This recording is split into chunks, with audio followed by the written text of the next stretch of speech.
High, আমি স্নেহা। আমি আর মা বেরিয়ে গেছিলাম লাস্ট স্যাটারডে কিছু পুজোর শপিং করতে।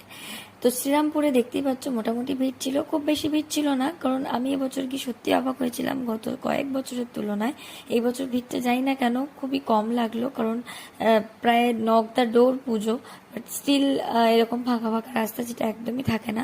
মেবি হয়তো অনলাইনের যুগ, সেই জন্য হয়তো আমরা সবাই কম বেশি অনলাইনে শপিং করেই থাকি। কিন্তু তবুও এই অনলাইনের যুগে আসার পরও এই বাড়িতে গিয়ে বাইরে গিয়ে দেখে শুনে বার্গেনিং করে একটা কেনাকাটা কিন্তু একটা আলাদাই মজা আছে, কি তাই না বলো? আর বাইরে বেরিয়ে তো জুয়েলারির দিকে নজর তো মেয়েদের যাবেই। তো তারপরে আমরা চলে এলাম অ্যাকচুয়ালি ফ্যাশন সিটি। সেখানে আমাদের কিছু একটু জামা কাপড় কেনার ছিল, আমাদের ঠাম্মার একটা শাড়ি আর আমার ভাইপোর জন্য একটা জামা কেনার ছিল। তো সেই জন্যই আমরা গেছিলাম যে যদি কিছু এখানে পাওয়া যায় বা ভালো লাগে।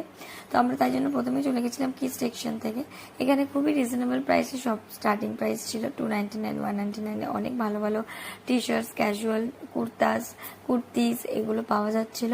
কিন্তু আমরা যেহেতু বাচ্চাদের একটা জামা কিনবো তো কিডস সেকশনে চলে গেছিলাম, সেখানেও বেশ সুন্দর সুন্দর অনেক কালেকশন ছিল, কিন্তু ছেলেদের তুলনায় মেয়েদের কালেকশন বেশি ভালো ছিল। কিন্তু আমরা চেষ্টা করেছিলাম কিছু নেওয়ার, কিন্তু পছন্দ হয়নি আলটিমেটলি। তারপর আমরা চলে গেলাম এই ক্লথ স্টোরসটা, এখানে গিয়ে আমরা ঠাম্মার জন্য একটা শাড়ি কিনে নিয়েছিলাম।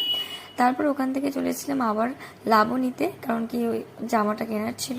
তো এখান দিয়ে আমরা আমাদের পছন্দ মতো একটা ভাইপোর জন্য জামা কিনে নিতে পেরেছিলাম। তারপরে ওখান থেকে জামা কেনার পর আমরা চলে গেছিলাম একটু পেট ভোজন করতে, কারণ কি এত পুজো পুজো গন্ধ চারিদিকে ঢাকঢোল বাজছে দোকানের সামনে, আর খাওয়ার স্মেলও ভীষণ নাকে আসছিল।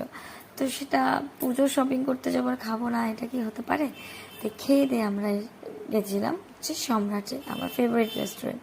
তো এখানে আসার কারণ হচ্ছে প্রথমত এটা আমার ভীষণ ফেভারিট একটা রেস্টুরেন্ট, আর দ্বিতীয়ত এইটা, হ্যাঁ, মায়ের এই চিকেন গার্লিকটা আর তার সাথে যে আলুর পরোটাটা ওরা করে, এই দুটোর কম্বো আমার মায়ের ফেভারিট ডিশ। তাই জন্য অনেকদিন পরে আমরা বেরিয়েছিলাম, তো আমি বললাম যে চলো তাহলে তোমার ফেভারিট ডিশটাই একবার খাওয়া যাক। আমি যে বাটার নানটা নিয়েছিলাম সেটা কিন্তু ঠান্ডা ছিল, তাই জন্য আমি মাকে জিজ্ঞেস করছিলাম যে মায়ের খাবারের টেস্টগুলো কীরকম ছিল, কিন্তু সেম অ্যাজ খুব একটা কিন্তু ভালো ছিল না, কোয়ালিটি অনেকটাই ডিক্রিজ করেছে, তাই আমরা খুবই ডিসঅ্যাপয়েন্টেড হয়েছিলাম।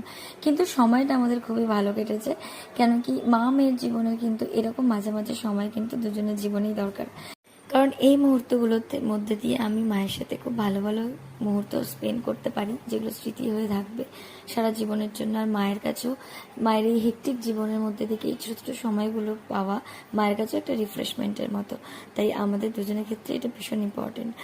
সবশেষে চললাম